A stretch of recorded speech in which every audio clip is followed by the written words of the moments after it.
9:13 de la mañana está con nosotros José María Figaredo, secretario general del Grupo Parlamentario Vox. Bienvenido, buenos días. ¿Qué tal? Buenos días, ¿cómo estás? Menudo lío se ha montado en redes sociales con las dos PNL, las dos propuestas de ayer, sobre todo la de las grandes plataformas. ¿Qué habéis planteado para que se líe eso? Bueno, la verdad es que me llama un poco la atención porque es una cuestión de absoluta lógica. Mira, la historia sobre es todo básicamente... en un mundo proteccionista al que vamos. Bueno, pero no proteccionista o no proteccionista, sobre todo pensando un poco en que no podemos dejar que llegue una marea china y básicamente lo arrase todo sin ningún tipo de arancel, ni tasa, ni ningún tipo de limitación.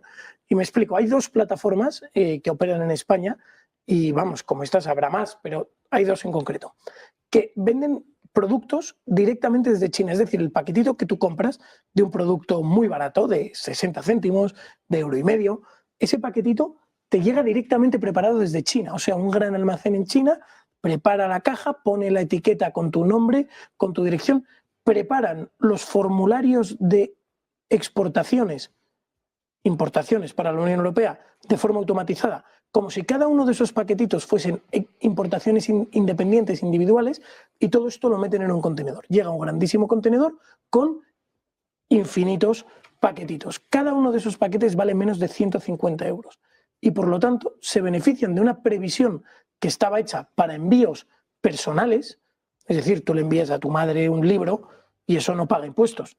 Bueno, de tal forma que todo aquello que valga menos de 150 euros no paga impuestos ni arancel ninguno a las importaciones. Te lo manda tu madre china, claro, la madre que todos tenemos eso en China. Pues estos te envían de tal forma que están vendiéndose productos que arrasan el mercado, que vienen directamente empaquetados y preparados desde China, que han pagado cero impuestos, cero aranceles, que por lo tanto compiten con las condiciones que tienen en China de costes de mano de obra, de costes de producción, de emisiones de CO2, que ahora gusta mucho aquí, todas esas historias, reglas chinas, pero venden directamente en España. Y además venden a través de redes sociales, con mecanismos que son prácticamente adictivos y que además absorben tus datos, tú al comprar tienes que dar todos tus datos y esos datos no se quedan aquí, sino que se van a China directamente, al vendedor.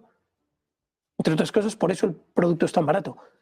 Y estas plataformas están básicamente arrasando el comercio local. Entonces... Y con una muy fuerte regulación para la empresa española que tiene que cumplir con protección de datos y con privacidad. Con todo. Protección de datos, privacidad, salarios, contaminación. Si ellos importan productos, una empresa importa productos al por mayor, tiene que pagar los aranceles oportunos. Imaginemos en la siderurgia, oye, tú para producir o construir tienes que importar los productos desde China, pagas grandes aranceles por ello, que lo que hacen es equiparar el mercado. En España, en Europa tenemos unos costes de producción más elevados y lo que hacen es equipararlos. Bueno o malo, lo cierto es que esto lo que permite es que compitamos todos con las mismas reglas, en un mercado libre, pero con las mismas reglas.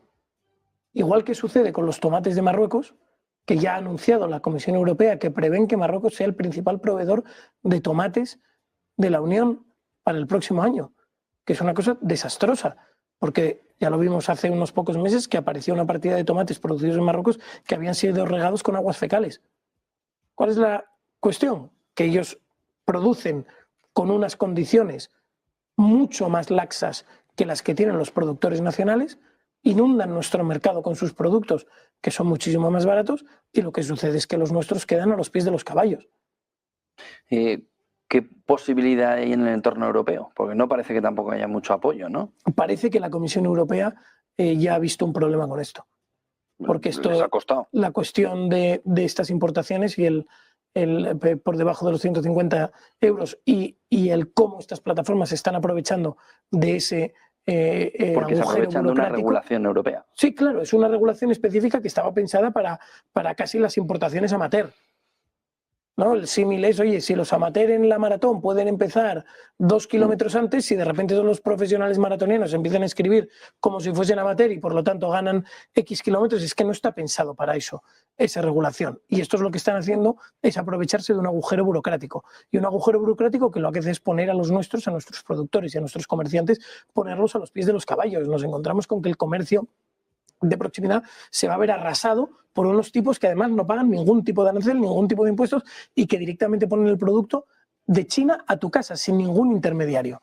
Y eso es lo que es un desastre. El otro punto de la otra PNL que vi ayer, ese abandono del producto nacional, y lo avanzabas con el tema de los tomates, ¿tiene visos de empezar a cambiar? Porque la fotografía, sobre todo al agricultor, la fotografía al pequeño comercio, está siendo de desesperación ahora mismo, viendo cómo la competencia le está sacando del mercado. Yo En el agroalimentario es clarísimo. confío en que esto finalmente llegue a tener sentido común, o sea, que prospere y triunfe el sentido común y esto finalmente llegue a aplicarse, normas como esta que proponemos nosotros, que es básicamente que se prime al producto nacional, que consigamos que el producto nacional tenga una posición de preeminencia en el mercado nacional y no a golpe de ayudas y subvenciones, no, a golpe de ponerlo en valor, a golpe de decir, oye, si la administración pública española se va a gastar el dinero, que se gaste el dinero en productos nacionales. Claro. Y pensando, pues eso, todo el agro es sencillísimo. Pero lo cierto es que la Comisión Europea parece que no va en esa línea. De hecho, la Comisión Europea ha firmado recientemente un tratado con Mercosur. Bueno, para revivir Mercosur por 28ª vez. Sí, pero sin pasar por los estados, que es una cosa que es muy llamativa. Francia es la primera que está opuesta a ello. Bueno, Francia se opone porque tiene un sector agro muy fuerte y Francia pues trata de defender los intereses de los suyos. España por el momento el gobierno español está callado como muerto, pero debería hacerlo, porque ¿qué pasa con esto de Mercosur?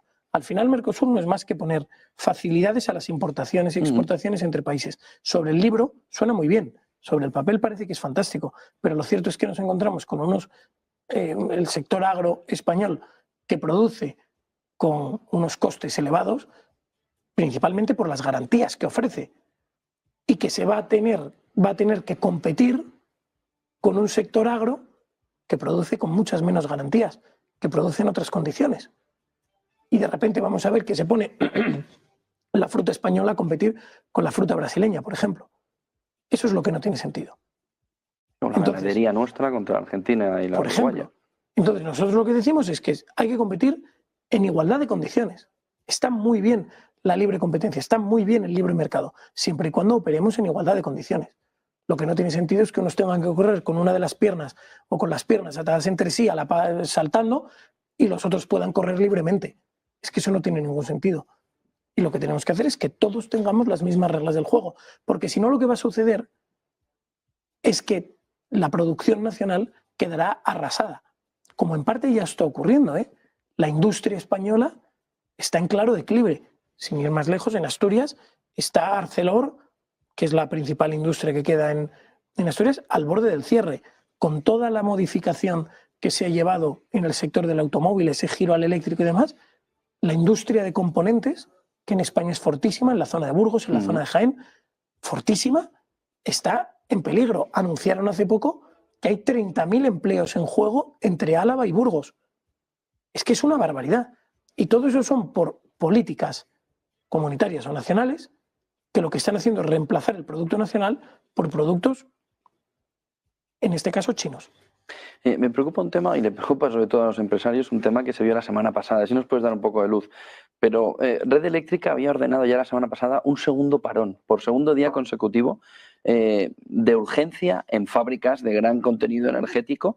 Obligaba a paralizar la actividad de grandes consumidores industriales para evitar un desajuste entre producción y consumo de electricidad en todo el país por falta de lo que era evidente. Está nublado, no hay sol, y si no hay sol, le pasa a los alemanes y nos pasa a los españoles, a nosotros menos que a ellos. Pero hay un riesgo del sistema que puede ser otra puntilla más para la industria. Sin duda.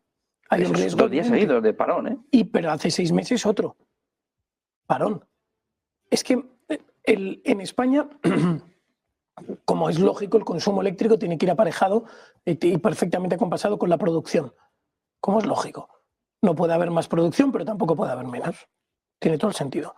Y en este caso se produjo de forma inesperada menos viento y menos sol. Hubo 2 días especialmente fríos. Normalmente cuando hace mucho frío hay poco viento. Ese frío hizo que apareciese un incremento de la demanda de consumo doméstico, además de tener menos generación, y lo único que pudo hacer España para reaccionar frente a esto fue cortar el suministro energético. Y esto es un problemón. Es un drama para las empresas. Piensen ustedes, quienes nos escuchen, que a día de hoy un 20% de la generación energética de España, de manera constante, viene de las nucleares. Las nucleares van a empezar a cerrar. Y cuando ese 20% desaparezca, España no va a ser capaz de reemplazarlo con eólica y fotovoltaica, que es lo que pretende el gobierno, y que además falla en ocasiones. Piensen también quienes nos escuchen que España lleva décadas primando, subvencionando o facilitando la instalación de fotovoltaica y eólica. La última es que han eliminado la exigencia de la declaración de impacto ambiental para la instalación de placas fotovoltaicas. Cualquier persona que tenga una industria en cualquier sitio de España sabrá que la declaración de impacto ambiental es uno de los hitos más complicados que tiene. Bueno, pues esto a la fotovoltaica se lo han retirado para estimular la instalación. Y aún así no logran reemplazar a esa nuclear que pretenden cerrar con la generación fotovoltaica y eólica. En definitiva, España lo que está es en un riesgo tremendo de depender más del exterior, porque toda esta energía que no se produzca con nuclear, lo que va a pasar es que se va a producir con gas importado ahora principalmente de Rusia. Porque si antes España tenía unos convenios con Argelia para importar gas a través de un gasoducto directamente, bueno, no es que nos los haya quitado Italia, es que nosotros nos hemos pegado un tiro en el pie, porque nosotros hemos molestado a Argelia con nuestras relaciones con Marruecos y a Marruecos a su vez le hemos molestado con nuestras relaciones con el Frente Polisario, que en definitiva no hemos ganado nada en nuestra posición geopolítica en el norte de África y por el contrario hemos perdido unos convenios para la compra de gas que eran fantásticos para España. Entonces, estamos a los pies de los caballos de nuevo. Vemos cómo tenemos un gobierno que regula, desde luego no en interés de los españoles. No sabemos a quién pretenden favorecer ni a quién pretenden ayudar, pero desde luego a los españoles con estas políticas no les ayudan. Sea en cuestión de importaciones y de competencia, no nos ayudan. Sea en cuestión energética, pues nos están perjudicando manifiestamente.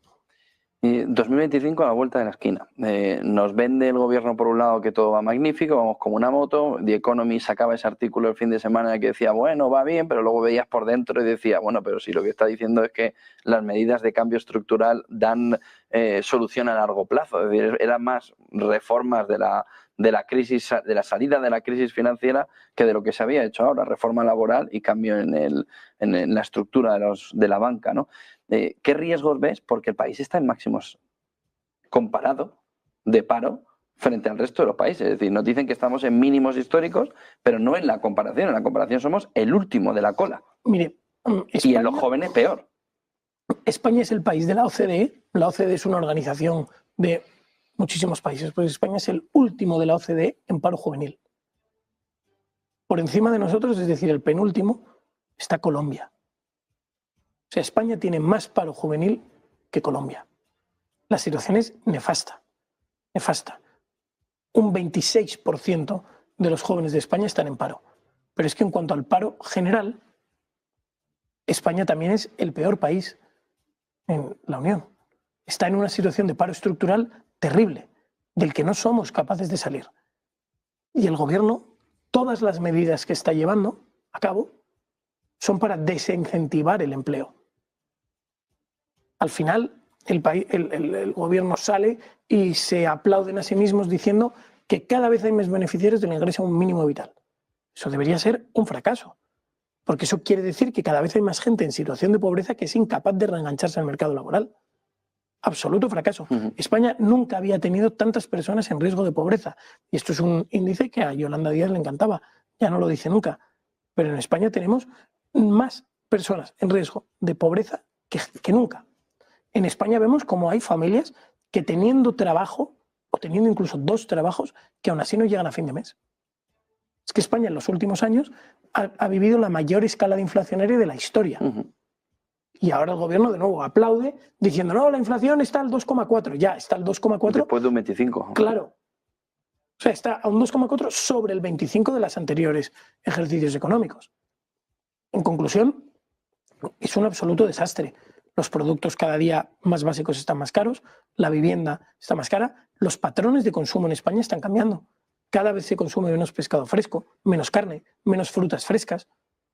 Y eso sucede porque el poder adquisitivo de España cada vez está peor.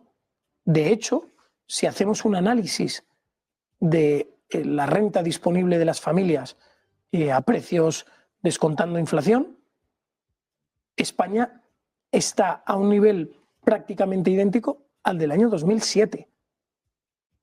O sea, la renta disponible de las familias lleva estancada desde el año 2007. Es que es un desastre. Es un drama. Para las familias es un drama. Y entonces, ¿cómo puede ser que esté el gobierno dando estos datos? Bueno, la mayor parte del crecimiento de España responde a dos factores.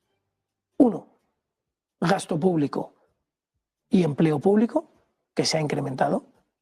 Solo en el último año ha habido, creo que son 500.000 empleados públicos más.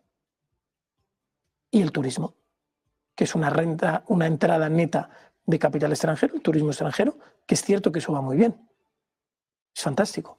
Pero lo que estamos viendo es que España tiene una economía totalmente inclinada hacia unos sectores. Y el agro... No, y en servicios. Claro, bueno, servicios turísticos, porque si fuese servicios... Tecnológicos. O sea, claro, estaría bien, pero es que las ingenierías en España están de capa caída. La industria, también. El agro, también. Todo el sector tecnológico que el gobierno pretendía incentivar y estimular, también. España tiene una de las legislaciones más agresivas contra el sector tecnológico. No tiene facilidades ni estímulos de ningún tipo. Lo que sucede es que en España no se implantan las grandes tecnológicas. Además de esto, la cuestión tecnológica, pensemos en grandes centros de datos y demás, exige un grandísimo consumo energético. Y España no tiene capacidad para garantizar ese consumo energético. Nos vendían que vendrían aquí a invertir porque España tenía sol, pero lo cierto es que no está sucediendo. Vamos a ver, porque por ahora todo va razonablemente bien en el contexto internacional. El problema es que empieza a recordar demasiado a 2008, 2007, donde estábamos en la Champions League y luego vimos que estábamos en tercera ref. Eso es. Entonces, cuidado con el cambio, ¿no? En ese modelo y sobre todo con las estructuras. Muchísimas gracias por toda esa fotografía. José María Figaredo, a la orden. Buen día, buen negocio y buena Navidad. Muchísimas gracias. Estamos igualmente ya al ladico. Feliz Navidad. Feliz Navidad, 9:30 de la mañana.